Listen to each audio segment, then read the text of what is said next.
د باجوړ په اړه در سره یو ډېر بد خبر شیر کوم دوستانو. سبا به یو ځل بیا په باجوړ کې شیلینګي.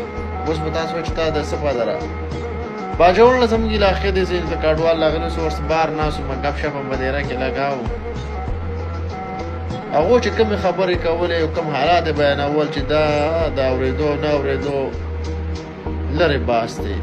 چې هغو کم باس کا او که نه د باس د خبرې نه ډېر لرې باس دی دوستان. ویل ته سبا زمونږ په کلي باندې د شیلینګ ورځ د سبا به زمونږ د کلي شیلینګ وي. هغه د تار قصه د هر سړی د خپل مرګ انتظار کوي. دا هغه خلک دی چې هر سړی خپل د کلي شیلینګ او ورځ ډومبخت په انتظار دی. هر سړی په دې انتظار کوي دی. هر سړی د چې نورې کومې خبرې زما سره وکړې که نه د لیکې نه بار خبرې وي دوستانو.